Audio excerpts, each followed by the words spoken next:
sou Adriana Caran, presidente do Grupo Educacional OPET. Hoje estamos aqui para conversar em mais um episódio do programa Inovação em Rede. Na primeira temporada, nós conversamos com diversos atores do Sistema Regional de Inovação. Essa temporada começa olhando para dentro do processo de inovação e na utilização de ferramentas para conduzir o processo de inovação nesse sistema regional e dentro da atuação de cada um desses atores. Estamos hoje com Julian Afton.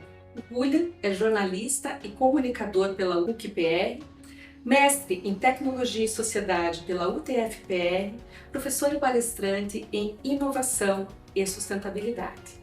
Julian também é diretor de programas do Impact Hub de Curitiba, com experiência em programas e projetos de capacitação e incubação para o impacto, como o Climaton e o Climalab. Julian, seja muito bem-vindo. É um grande prazer conversar com você aqui, porque a gente tem trabalhado muito junto já, no Climaton e fazendo um trabalho bem estruturado para gerar inovação e sustentabilidade. Muito legal estar aqui com vocês. Adriana, obrigado. Um alô aí para o pessoal que está assistindo a gente. Bom, a gente está aqui no Impact Hub Curitiba, numa das salas, que é essa rede que está em parceria com a OPET desenvolvendo, então, esses projetos, principalmente o Climaton que você falou. E essa rede, na verdade, que a gente faz parte, é uma rede que está presente em mais de 100 cidades, mais de 50 países do mundo. E tem um foco muito específico, que tem muito a ver com o meu currículo, não é à toa que eu estou aqui, que é mostrar para o mundo que os problemas socioambientais que a gente tem, são inúmeros, infelizmente, no planeta, eles também geram oportunidades para a ação empreendedora e a inovação. Então, a rede do Impact Hub, ela propicia para que pessoas possam entender isso e possam, e a gente orienta essas pessoas nos mais diversos programas para que elas consigam levar para o mundo as suas ideias que sejam boas, ideias que ajudem a resolver os principais problemas que a gente tem no planeta hoje. Então, o Impact Hub está presente em todos esses lugares, obviamente com as características regionais, e aqui em Curitiba, como não pode deixar de ser, a gente tem a sustentabilidade ambiental como uma bandeira pelo fato da cidade ser reconhecida até mundialmente como uma cidade que tem uma preocupação ambiental diferenciada. Sim. Julian, me diga uma coisa. Então, para eu entender um pouquinho do próprio Impact Hub, porque eu entendi o Impact Hub como uma rede de coworkings espalhadas pelo mundo, claro, buscando impacto, mas existe uma natureza temática para cada um dos Impact Hubs, ou você tem uma natureza temática de todo o trabalho? A rede global do Impact Hub, Adriana, ela trabalha sempre como base com os Objetivos do Desenvolvimento Sustentável, as 17 ODS, Então, dependendo do local e das oportunidades que cada unidade do Impact Hub tem, ela acaba direcionando a sua agenda para alguns desses itens. As ODS, elas vão desde combate à fome, que ainda é um problema que assola vários lugares, até a agenda sustentável, energias renováveis. Então, a gente tem essa possibilidade de trabalhar com esses temas todos e depende muito do potencial local, da vocação de cada cidade, de cada região, O coworking, ele é um tipo de negócio presente dentro de cada Impact Hub, porque quando o Impact Hub surgiu, há 20 anos na Inglaterra, uma das coisas que esses empreendedores que já eram empreendedores do impacto, mas não se reconheciam, eles queriam estar juntos. Então, a ideia do coworking veio dessas pessoas falando, a gente precisa dividir um espaço para que as parcerias, as conexões gerem outras coisas. A rede faz mais. Então, o coworking ele tem muito essa ideia de trazer as pessoas para o mesmo espaço físico e o quanto isso gera de conexões. Mas a grande agenda do Impact Hub está fixada em o que a gente chama de programas, que são iniciativas que não necessariamente têm uma limitação física do coworking e que podem trabalhar até de forma translocal, Existem programas que até perpassam fronteiras de países e é muito comum também os Impact Hubs trabalharem em parceria, não só dentro do mesmo país, mas em outros, Porque a intenção é que a gente possa ampliar o impacto. Claro. E hoje, principalmente as ferramentas virtuais permitam que a gente não fique também só restrito ao espaço físico, apesar de que a ideia é que os Impact Hubs têm uma agenda local muito forte dentro da cidade, onde cada um está inserido. Muito bom. Julia, você é especialista em uma metodologia de trabalho de inovação e de construção de projetos de inovação, de sustentabilidade, de impacto, que é o Human Centered Design, que em português, né, é o design centrado no ser humano. Eu gostaria e a gente vai falar sobre isso hoje, né? Esse é o foco, né? A nossa primeira ferramenta que vai ser apresentada nessa temporada das ferramentas e das metodologias para inovação. E eu gostaria, então, que você explicasse para a gente, né? Primeiro, o que é o Human Centered Design? Legal. Essa metodologia, Adriana, é uma metodologia que foi desenvolvida, está sendo desenvolvida, como qualquer metodologia, ela é viva, né? Mas ela, há mais ou menos uns 15 anos, começou a surgir, incentivada, ou ela iniciou a caminhada dela dentro de uma estrutura chamada IDEO, que é uma organização que está presente em vários lugares do mundo, mas que tem sede nos Estados Unidos. E a IDEO foi a organização, uma das primeiras que começou a trabalhar com o Design Thinking, né? Que é a metodologia... Foi lá que nasceu o Design Thinking. Exatamente. É a metodologia hoje de inovação rápida mais conhecida, mais utilizada, mais difundida, inclusive aqui no Brasil. Muitas pessoas provavelmente que estão assistindo conhecem essa metodologia. O que o pessoal do IDEO começou a perceber? Eles começaram a ser chamados por governos, por organizações não governamentais, para aplicar os conceitos de Design Thinking em realidades difíceis, ou realidades onde havia muito problema socioambiental, ou para resolver problema socioambiental, e eles perceberam que essa ferramenta, da forma como ela estava concebida, era limitada. Por dois aspectos principais. Primeiro, o Design Thinking ele é muito laboratório, ou seja, normalmente as pessoas elas estão dentro de escritórios. E quando você fala em problemas socioambientais, e você não envolve quem sofre aquela dor, a chance de você criar uma solução que não vai resolver aquele problema é muito grande. Então eles passaram a perceber que é importante você colocar o usuário ou a pessoa que vai sofrer o impacto daquela inovação no centro do processo. Por isso que a metodologia se chama design centrado no ser humano. O centro é a pessoa ou as pessoas que sofrem os impactos daquela inovação. Então esse foi uma das grandes diferenças. É a coisa do ir para o campo, é a coisa de você experimentar a realidade da pessoa. E a segunda é muito a ideia de empatia. Porque nós que somos pessoas que muitas vezes não passamos por aquele problema, fome, efeitos ambientais, acesso à saúde, a gente vai ter sempre muita dificuldade em entender o que aquela pessoa está passando.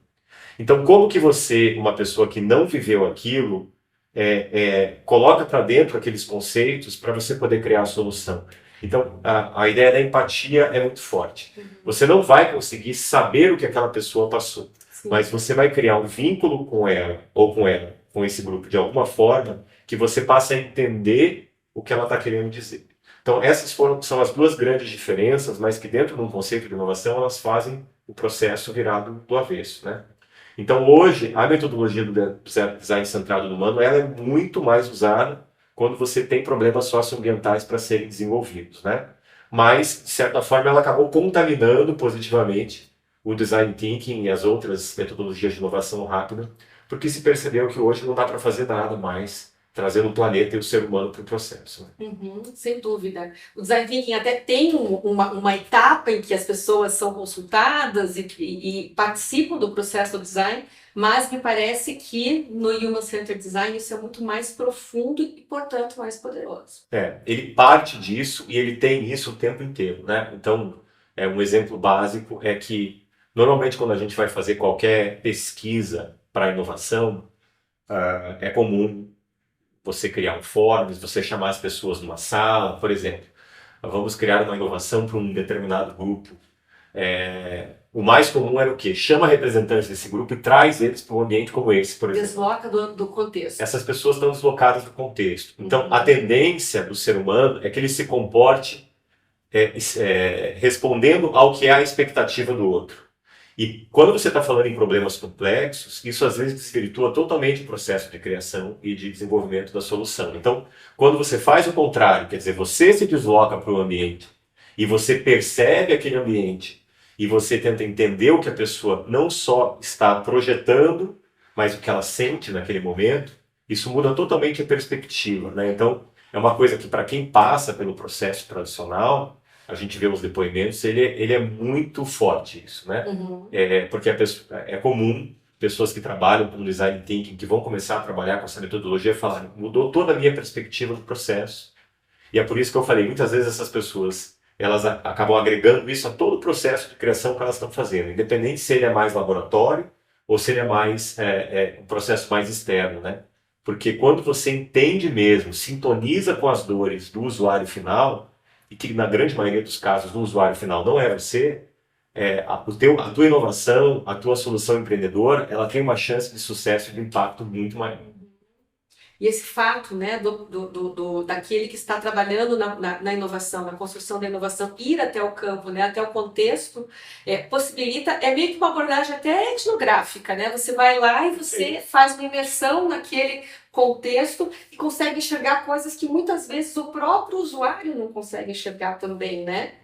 Às vezes ele enxerga, mas ele não consegue verbalizar. Sim. Então tem né, falando já em metodologia, tem uma questão muito simples, mas que faz toda a diferença, né? Então, nessa fase de investigação, é muito comum quando você vai a campo para fazer uma investigação tradicional, no processo de inovação, você trazer perguntas, por exemplo, o que você pensa sobre determinada, né? Você vai falar de uma realidade da pessoa, olha, como é que você vê isso? O que você pensa? E a pessoa vai te dar uma resposta, ela vai preencher um forms, enfim, a forma como você for investigar. No design centrado no humano, a gente coloca uma palavra, a gente muda uma palavra e ela faz toda a diferença. A gente passa a perguntar assim, como que você sente isso? Como que você se sente em determinada circunstância? Como que você se sente quando você entra numa unidade de saúde e vê a fila daquele tamanho e pensa que você vai perder um dia de trabalho e às vezes o teu dia de trabalho é o que garante a tua janta? Para dar um exemplo muito básico de coisas que a gente vive, por exemplo, no Brasil, né? É diferente você perguntar como que ela pensa. Quando você usa a palavra pensa, você ativa o racional. Então a pessoa vai te dar uma resposta, às vezes, muito mais polida, muito mais voltada para coisas que ela ouviu e que não necessariamente são coisas que ela vivencia. Quando você traz o sentimento e você pergunta como que você se sente, você ativa o emocional. E aí é que normalmente está a maior dor das pessoas, né? A pessoa ela vai te dar respostas, às vezes, totalmente inusitadas. Ela vai falar, né, citando esse caso, é o momento que eu perco o meu filho, eu não vou conseguir buscar meu filho na escola, eu me sinto a última pessoa do mundo numa situação dessa, né? Então, o racional, muitas vezes, ele atrapalha esse processo de investigação. E o mergulho e você sintonizar com a pessoa que sofre a dor faz com que você traga essa dimensão emocional, que muitas vezes em processos metodológicos ela fica de lado, mas que para o design centrado no humano ela é fundamental. Muito bom. Falar um pouquinho de etapas da metodologia, considerando que esse é o nosso primeiro programa da temporada em que a gente vai falar sobre ferramentas de design, começa explicando o que é o processo, né, mais tradicional de design para a gente, e aí quais são as fases, etapas, enfim, como é que funciona um projeto em que você usa Human Centered Design para construir um projeto de inovação. Tá, legal. A gente no design centrado no humano tem algumas formas de apresentar as etapas, mas eu gosto muito em uma que trabalha com 3 grandes fases, que é a fase de inspiração, a fase de ideação e a fase de implementação. Dentro dessas fases, você vai ter etapas que são comuns a outros processos de inovação rápida, né? Por exemplo, a prototipagem, ela é uma etapa da fase de implementação, né? E por que eu gosto dessa construção? Porque ela representa muito a maneira como a gente costuma colocar ideias em prática de uma forma natural. Estou dizendo de nós, seres humanos, em linhas gerais, né? Primeiro, a gente se inspira em algo, né? O que leva uma pessoa a querer ter uma ideia, a querer criar uma inovação, tem uma inspiração por trás, tem uma motivação, né? Isso não vem do acaso, né? Então, essa inspiração é uma fase muito cuidada dentro do design centrado no ser humano, né? A gente procura levar em consideração muito todos esses aspectos que eu trouxe para você, do mergulho na dor, de entender. Tem uma frase que a gente usa muito, que é se apaixone pelo problema e não pela solução, né? Porque a gente tem tendência, como empreendedores, principalmente pessoas que têm um viés muito empreendedor, de se apaixonar pela solução. Falar, eu vou criar tal coisa e você esquece que aquilo só vai ser útil ou só vai ter sucesso se estiver resolvendo a dor de alguém. Então, o se apaixonar pelo problema é o que dita principalmente essa fase de inspiração. Não deixe que isso venha só de algo que você acha que é importante. Investigue, mergulhe, estude, traga elementos que possam ir lapidando essa tua inspiração para que você gere uma ideia.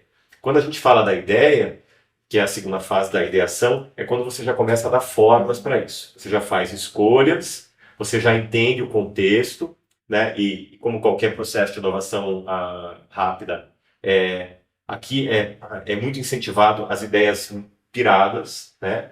A gente ainda não tem muitos limites, porque muitas vezes essas soluções mais piradas são as mais simples e as que dão mais resultado, mais impacto. Então, nessa fase de ideação, é quando, dentro da metodologia, a gente ajuda a trazer toda essa inspiração e começar a dar uma cara para ela. E aí você faz escolhas aqui dentro dessa fase, e aí na implementação você já tem um funil bem mais, né, como se fosse um funil mesmo de ideias, né? Você parte da inspiração para a ideação, e quando você vai prototipar, quando você vai implementar, você já tem que ter algumas escolhas, senão você não consegue dar conta de tudo, né? Então, e essa implementação, ela também segue muito o que algumas metodologias trabalham, que é a retroalimentação do aprendizado, né? A gente vê isso no Design Thinking, a gente vê isso na metodologia do Lean Startup, né? Que é você poder muito rapidamente criar soluções, né? A coisa do mínimo produto viável, né? De você muito rapidamente poder colocar soluções na mão ou em contato com o usuário, ele volta nessa fase, né? Também dentro do mesmo contexto, tentar não tirar ele da realidade dele. Não adianta você, vou criar uma solução e trazer o cara para o teu laboratório. O ideal é você levar isso para a realidade dele, porque a usabilidade ali é totalmente diferente. Um exemplo básico, né? Se você cria uma solução que é tecnológica, que depende de conexão de internet, e você traz essa pessoa para o teu laboratório, ela vai ter toda a acessibilidade na mão. Agora, se você leva para ela essa solução para onde ela vai usar, e às vezes na casa dela ou no local você tem uma conexão de internet ruim, ou você tem uma internet instável, isso muda totalmente a forma como a pessoa vai se relacionar com a tua solução, né? Até a própria viabilidade daquela solução, né? Porque se é centrado no ser humano que vai usar a solução, precisa ser naquele contexto que ele vai usar, não no contexto do laboratório. Que quem sabe, né, William, seja um dos grandes desafios que os projetos de inovação têm, né? Que é de justamente conseguir pensar e estruturar algo que funcione na vida como ela é. Perfeito. E aí, Adriana, entra muito a coisa das hipóteses, né?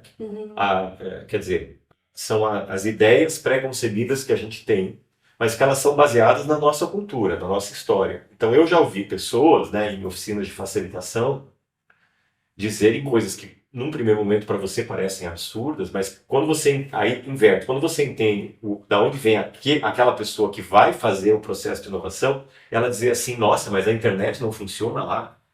Porque dentro do mundo daquela pessoa não existe lugar onde a internet não funciona. Porque ela vive numa região, até geográfica, onde, agora, quando você se desloca para uma área mais remota, isso é muito comum, né? Então, é normal essa pessoa estranhar, né? Não é que ela seja alienada nem nada disso, mas a realidade dela é uma. Por isso que ela precisa sintonizar com a realidade do usuário. Porque senão você traz hipóteses que são tuas, que às vezes podem levar uma boa ideia à lona, né? Se você às vezes não resolve questões que parecem bobas como essa, mas que às vezes, como você disse, inviabilizam toda a solução. E às vezes o contrário, né? A pessoa, quem constrói a inovação não tem acesso a determinados recursos que aquele usuário tem e que poderiam, né, pode inclusive mudar o potencial daquela inovação, né? Porque existem recursos que poderiam ser usados e que não são usados porque não são considerados, não são do domínio ou do repertório daquele que faz e constrói o projeto de inovação. Isso mesmo. Né? Eu tenho uma dúvida. Você falou que o usuário, ele entra, né, em contato ele participa desse processo de maneira imersiva ali no começo, quando se identifica qual é o problema, as necessidades, as dores, enfim. No processo de ideação, isso é um processo apartado do usuário, ou o usuário, de algum modo, vem para para discutir isso, né, ao longo desse processo de ideação, ou é importante que esse processo de ideação seja mais protegido no sentido, né, de vai para o laboratório e depois, laboratório entre aspas, obviamente, né, e daí quando faz, e aí apresenta pro usuário quando está pronto. Existe essa participação do usuário no processo? Ela é incentivada, essa fase de ideação, né, que é quando você começa a colocar as coisas no papel, ela pode ser um pouco mais fechada, desde que você tenha feito um bom trabalho de inspiração, levando em consideração todos esses fatores que a gente já citou, mas não é incomum, e eu tenho visto cada vez mais, é uma coisa que eu gosto, é você sempre manter o usuário no sistema. Seja de maneira mais direta, principalmente nessa fase de inspiração e depois de implementação, quanto indireta, que você pode, às vezes, quando você tem dúvidas, poder recorrer a essas pessoas. E aí sim, aí não necessariamente você precisa estar o tempo todo no ambiente dela.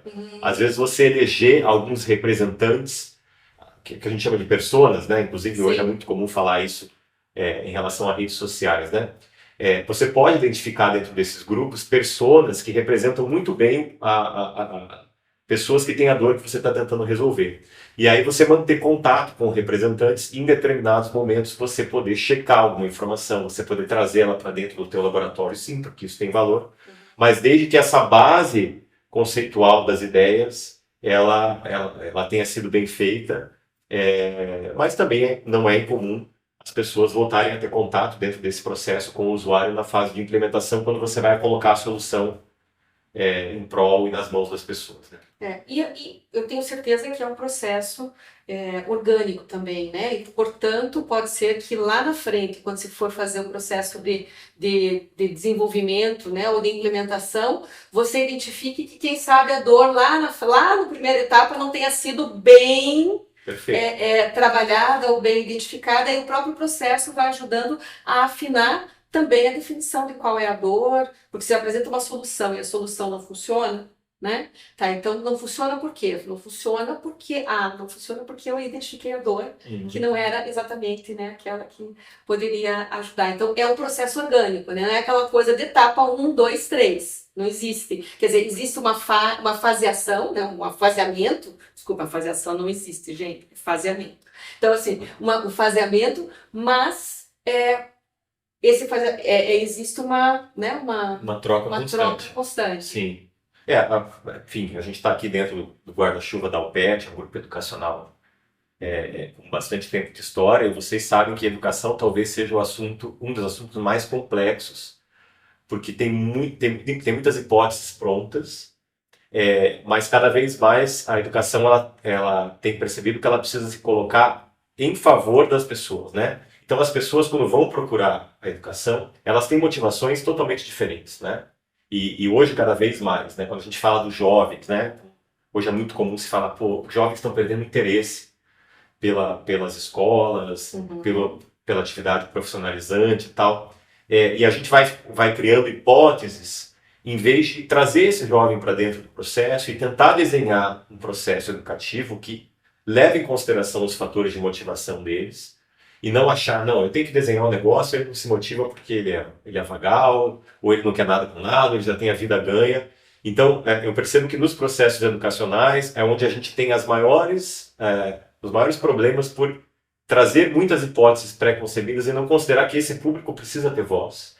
E eu preciso ir adaptando as minhas ofertas a partir do que esse público me traz. E hoje você tem uma série de experiências de sucesso em educação pública e privada, a partir da aplicação de metodologias como essa, né? Você não ter vergonha, ou você não achar que você não tem que incluir o humano, que vai ser a pessoa que você está tentando resolver as dores no teu processo, né? Então, é por isso que hoje a gente tem tanta abertura e tanta coisa diferente surgindo na educação, porque algumas pessoas ali atrás se permitiram trazer essas pessoas para o centro e desenvolver processos de aprendizagem a partir do que eles percebiam que era importante para aquelas pessoas, né? Então, isso eu acho que é um aspecto bem relevante da gente citar aqui. Você sabe que é bem interessante mesmo, e eu, em um determinado momento, quando eu conheci o Design Thinking, eu entendi que o Design Thinking é uma ferramenta muito poderosa, porque ele traz, né, a ideia de trazer o usuário para dentro do processo, você trabalhar, né, os projetos de inovação enquanto projetos que você vai trazer, vai fazendo a prototipação, né, usando metodologias ágeis e tudo mais. E aí, eu fui estudar cientificamente no meu programa de doutorado, quais eram as experiências que existiam de construção de serviços educacionais usando a metodologia de Design Thinking. Eu fiz uma varredura na literatura e eu não encontrei. Encontrei 1 ou 2 casos, mas nada assim, tão forte a ponto da gente dizer que exista um conjunto de experiências. São poucas as iniciativas realmente, apesar da metodologia já estar, né, e ser usada amplamente em muitas outras áreas, mas não na educação e não na construção, né, dos processos educacionais, dos serviços educacionais, e é de algum modo incoerente, né, você pensar que você vai pensar num serviço sem que você introduza o cliente, o humano, né, ali dentro do processo. Então, bem, como você disse, né, lá no começo, parece óbvio, mas não é. Não é, né? E lembrando um pouquinho, né, assim, de outra experiência que eu tive também, que muitas vezes incluir o humano significa, e é uma coisa que eu queria explorar com você, incluir o humano, incluir essa etapa de ir até lá, pode parecer que leva muito mais tempo, né? Toma mais tempo. Eu já vi isso uma certa vez, né? Quando discutindo algumas coisas e propondo, por que a gente não faz, né? Por que não traz o usuário aqui? Né? Porque eu nem tinha pensado no usuário lá, tinha pensado no usuário aqui, né? Por que ainda não cheguei a pensar no usuário, por que a gente não vai lá? Mas o trazer significa usar mais tempo. E aí a resposta pode ser assim, mas a gente já já identificou, a gente já sabe o que é o problema, né? Fala um pouquinho dessa questão do tempo e, muitas vezes, do boicote ao processo de design baseado, centrado no humano, por conta dessa pressa que a gente tem ou do caráter tempo, né? O tempo cronológico, ele acaba sendo um pouco relativo, Adriana, porque se você imaginar que, e isso é comprovado por uma série de iniciativas da própria ideia que trabalha com as metodologias, né, design thinking, design centrado no humano, que para essas soluções que envolvem muito as pessoas e o planeta, por serem assuntos complexos, quanto mais você mergulha nessa primeira fase, menos você vai precisar reiterar depois. Então, às vezes as pessoas medem muito o tempo de sucesso quando na primeira fase, quer dizer, eu consigo colocar um protótipo na mão do usuário. E aí você acha que aquele é o tempo comparável. Mas muitas vezes, quando você não leva em consideração isso que a gente está falando, você tem que pegar e volta para o laboratório, pega e volta para o laboratório. Você tem que fazer esse ciclo tantas vezes que se você fizesse essa primeira etapa bem feita, isso pouparia muito mais tempo. Então, pensando no processo como um todo, partindo da ideia até um produto viável, eu acredito que muitas vezes até o design centrado no humano, ele poupa tempo, porque ele evita esse processo contínuo de retroalimentação. Quando você, toda hora que joga isso na mão do usuário, ele vai te apontar alguma coisa, sendo que se você tivesse investigado isso de forma mais completa no começo, até a primeira versão estaria mais bem acabada, né?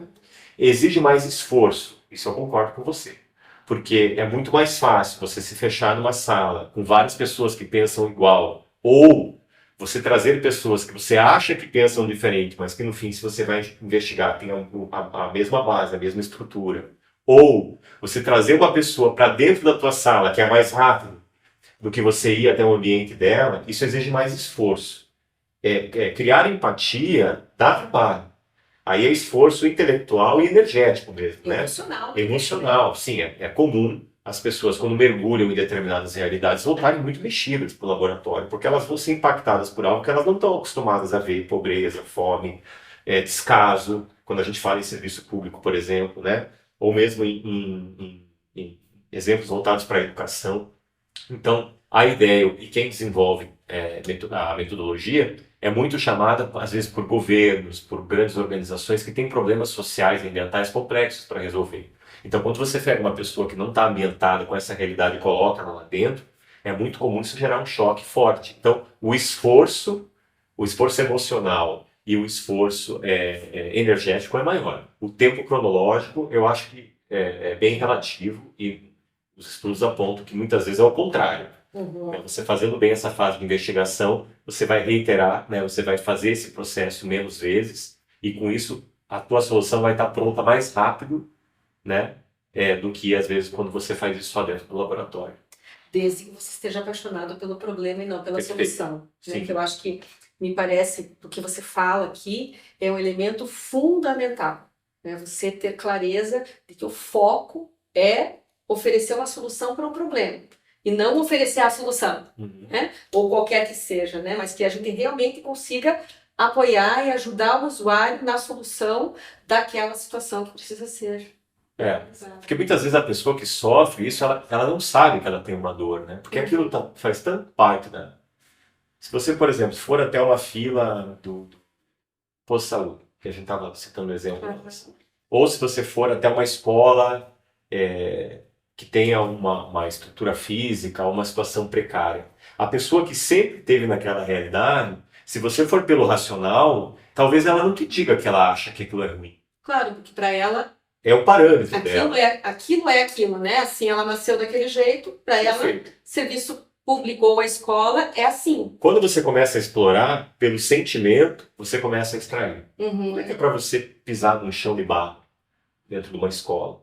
Como é que é para você não ter material escolar? Como é que é para você... como é que você se sente demorando 2 horas, às vezes, para sair da tua casa e chegar na escola? Por aí você vai conseguindo extrair da pessoa dores que nem ela sabe que tem, porque ela normaliza. A gente tem tendência a normalizar. Quando a gente só vê aquele problema todos os dias, daqui a pouco ele não se torna um problema mais. Né? Faz parte da vida. E aí você evita também julgamentos, né? Que é uma coisa meio perigosa. Você chega, nossa, mas isso aqui é um absurdo, tá? Mas aquela é a realidade da pessoa. Então, a empatia parte do pressuposto de que você ouve mais do que fala. Né? Você primeiro entende onde você está, e não chega cheio de pré-julgamentos, porque isso atrapalha totalmente o processo de conexão. A pessoa precisa sentir que você está ali, ou as pessoas, para ajudar ela. Ou não para ajudar, mas para ouvir ela.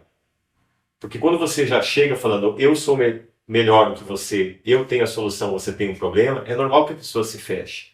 Quando você abre o campo e diz, olha, eu estou aqui para ouvir você, estou aqui para ouvir o que você tem para me dizer sobre a tua realidade. Se isso vai gerar alguma coisa ou não, a gente só vai saber lá na frente. Então, essa coisa da postura é bem importante. Por isso que, quando a gente media um processo de design centrado no humano, o principal é preparar a equipe para esse processo. Tem um trabalho de preparação. Não é a equipe fala, vamos lá para uma escola pública no Caixa Prego. Não. Mais ou menos que vocês vão encontrar isso, e tomem cuidado para não ficar fazendo pré-julgamentos, né? Porque isso atrapalha todo o processo de conexão com o público no final. E aquilo que a gente estava dizendo, né? Como grupo educacional, é muito diferente. Por exemplo, você perceber motivações de um estudante indo até onde ele mora, do que trazendo ele para a tua universidade. Porque é o que eu falei, a gente tem tendência, o ser humano, a se adaptar ao meio. Então, se você falar, vem até a minha universidade, talvez a pessoa vá usar uma roupa que ela não costuma usar, ela vai usar palavras que ela não costuma usar, porque ela vai naquilo que ela espera que você queira ouvir dela. Se você vai na realidade dela, você vai ter uma noção muito melhor de quem é essa pessoa, que motivações ela tem, que dores ela tem, o que vai fazer ela procurar um sistema educacional, matricular o filho numa escola, pagar uma mensalidade, entendeu? Do que, às vezes, você tirar a pessoa do ambiente onde ela está. E às vezes, isso faz com que o processo todo ele fique do inverso. Sim. E aí você vai gerar um problema a mais para você, achando que você está desenvolvendo um super produto para atender aquela pessoa, e daqui a 1, 2 anos ela abandona o curso, porque as motivações essenciais dela você não conseguiu captar. Entendidas, né? Você sabe que você me lembrou falando um pouquinho, uma vez a gente fez na UPET um projeto junto com os nossos coordenadores de curso. Eu estudando também Design Thinking, até foi na ocasião que eu fiz aquele... o artigo, eu estava procurando, né, informações sobre o uso do Design Thinking para a solução educacional. E aí eu encontrei uma metodologia, na realidade é um programa, uma iniciativa chamada Shadow Your Student, não sei se você já ouviu falar. E é da D-School, que é ligada, né, ao projeto lá do Brown. É Brown, né? Tim Brown, Tom Brown. Enfim.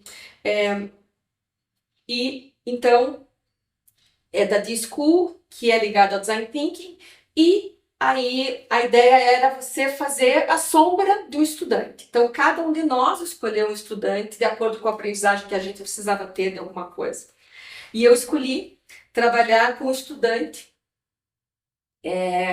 jovem, porque a UPET tradicionalmente sempre trabalhou, né, trabalhou muito com o aluno adulto, né? E eu queria entender um pouquinho mais o jovem.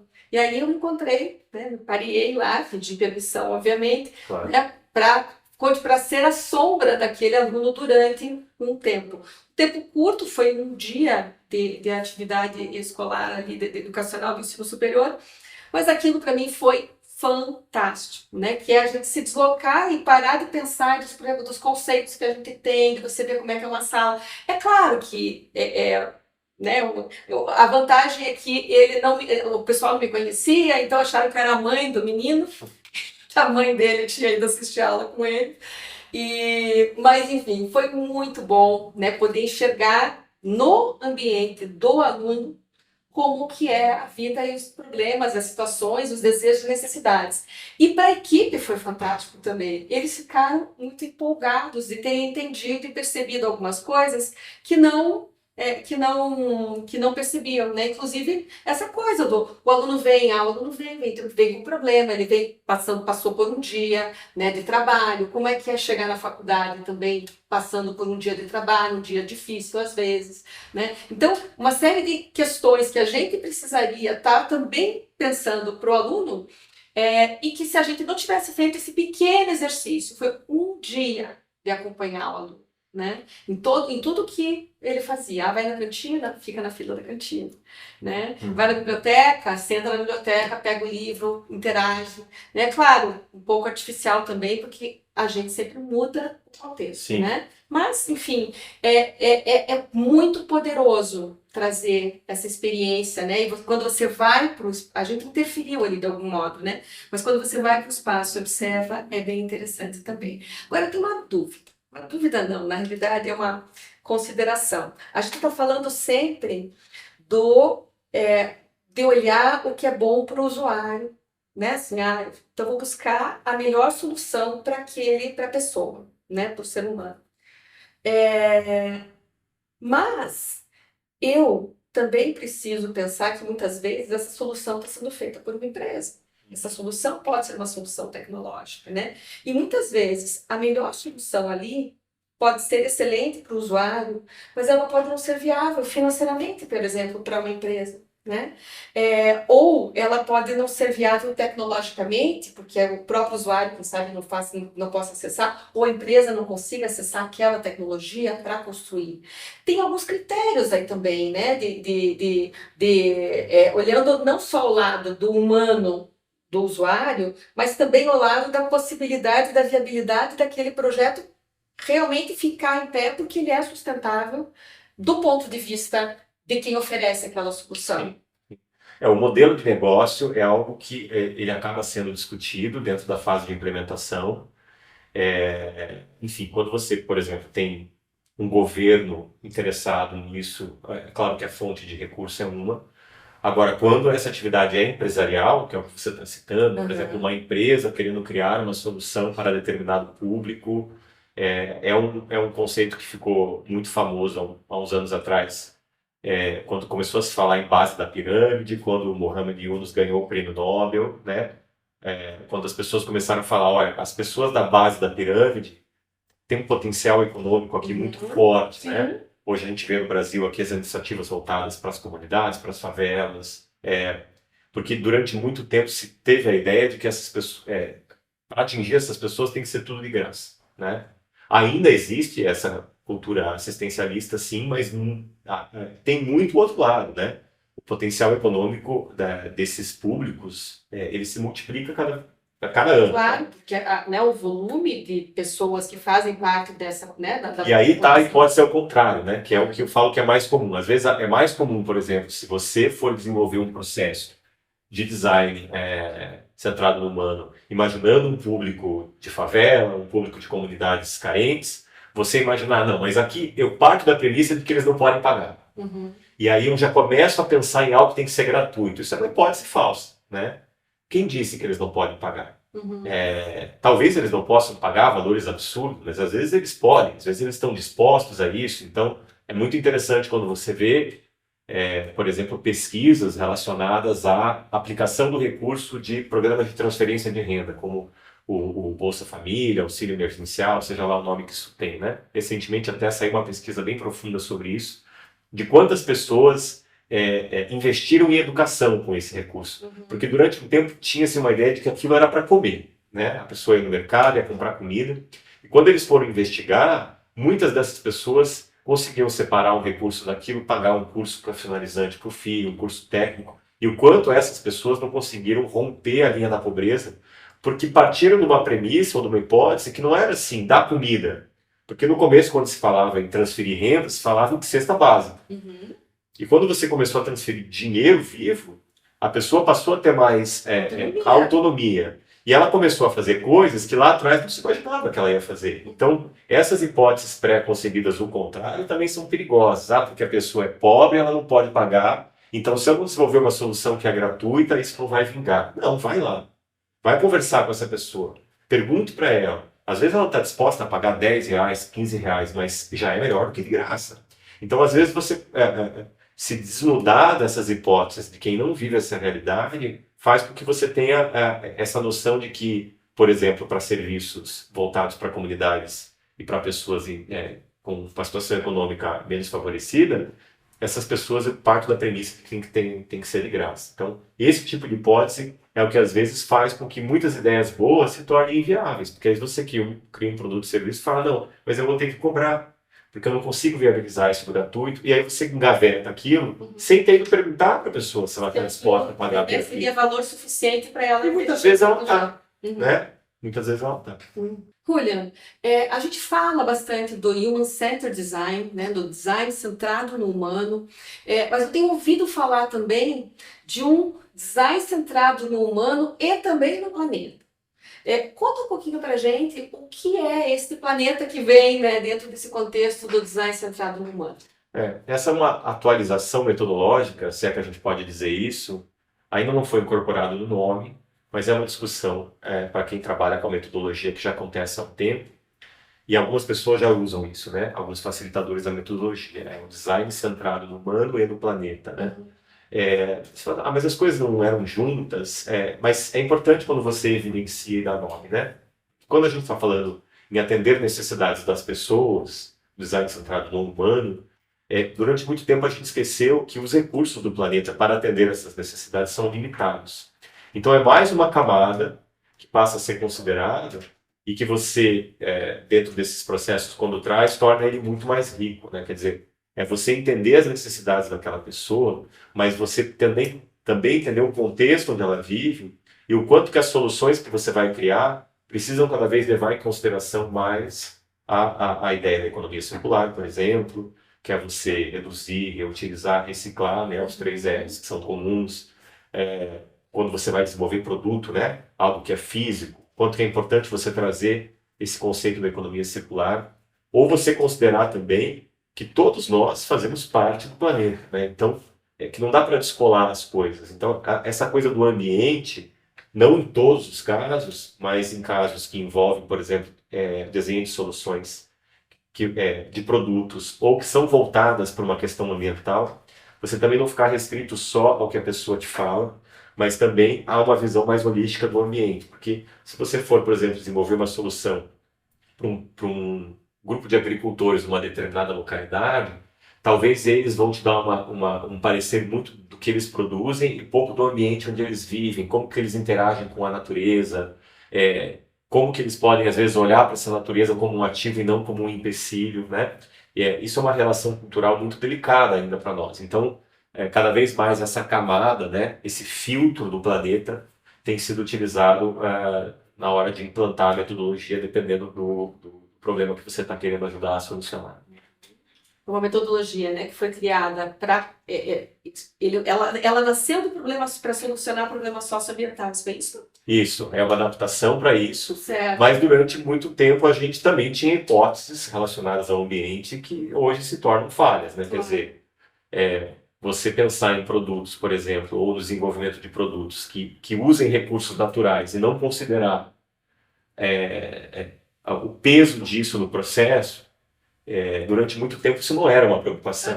Eu vou fazer uma embalagem de papel e não quero saber de onde vem o papel, se é certificado, se não é, se eu posso achar uma substituição, ou plástico, que é um tema até mais delicado. Você pensava muito na solução e pouco no recurso, né? Então, essa parte do recurso é uma camada mais que para esse tipo de solução ela precisa aparecer. Se eu vou desenvolver um produto, mas ele é baseado no plástico, será que não tem um substituto que seja menos nocivo para o planeta, que não interfira no resultado final, mas que de certa forma dê um resultado, um impacto planetário menor? Então é uma coisa que antes não se perguntava tanto e agora começa a fazer parte do processo de uma forma mais ampla e mais intensa. Você falou que estava implícito no humano, né? Porque de fato pensar na sustentabilidade ambiental faz parte de um design centrado no humano, porque o humano vai ter bem-estar, e vai ter qualidade de vida, e vai ter longevidade à medida que a gente também tiver, né, essa questão da sustentabilidade no escopo do pensamento da construção. Mas, como você disse, né, sempre importante a gente deixar evidente a necessidade de olhar também essas questões ambientais e de sustentabilidade das nossas ideias e projetos. Isso mesmo, isso mesmo. William, muito obrigada pelo momento aqui de conversa com você, foi muito bacana, a conversa correu solta aqui, né? E eu gostaria de saber de você assim, ok, quero saber mais, né? Alguém vai chegar para mim e falar assim, tá tão bom isso aqui, eu quero conhecer um pouquinho mais. Onde que a gente pode encontrar informações, encaminhamentos para apoiar projetos centrados, né, design centrados no ser humano e no planeta? Então, Adriana, até para quem está acompanhando, a gente deu alguns exemplos, não pôde se aprofundar, obviamente, mas a IDEO, né, que é IDEO, o nome da organização, ela criou, na verdade, um espaço na internet, um portal chamado ideo.org, onde todo o conteúdo relacionado a isso que a gente está falando está inserido. Então, lá vocês encontram desde de ferramentas, toolkits, né, para quem quiser se aprofundar, saber mais detalhes da metodologia, você vai encontrar lá. E também tem vários estudos de caso reais de projetos que a própria ideia ou parceiros desenvolveram aplicando a metodologia, e são coisas muito ricas, dos mais diversos fatores e realidades. Então, eu recomendo que as pessoas entrem, se aprofundem nisso, tentem aplicar isso nas suas realidades, né? Porque para quem já trabalha com inovação, empreendedorismo, processo de inovação rápida, você vai ver que não é muito diferente do que você faz, mas levando em consideração premissas que talvez você não utilize. Então, nesse ambiente do ideo.org é onde está centrado o conteúdo de aprofundamento que eu recomendaria mais que as pessoas fossem buscar. William, um conteúdo gigante, né, e para pesquisar. E a UPET também vai organizar um e-book sobre a temática, né, sobre a metodologia do Human Centered Design. Para vocês, né, para as pessoas poderem se inspirar. Primeira etapa é a inspiração, não é? Perfeito. Então, inspira e começa a trabalhar, né, e aprende. William, muito obrigada pela tua participação conosco, muito boa, realmente muito produtiva aqui, a conversa rolou solta, eu aprendi bastante, e todas as vezes que eu saio de uma entrevista com a sensação de que eu cheguei melhor, aliás, a maioria das vezes a gente sai porque a gente só traz gente boa para cá, né?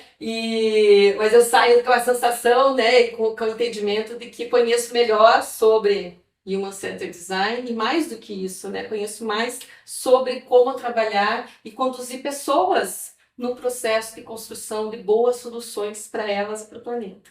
E a você que nos acompanhou, muito obrigada pela sua audiência e eu convido a continuar nos acompanhando nas nossas redes sociais. Até mais!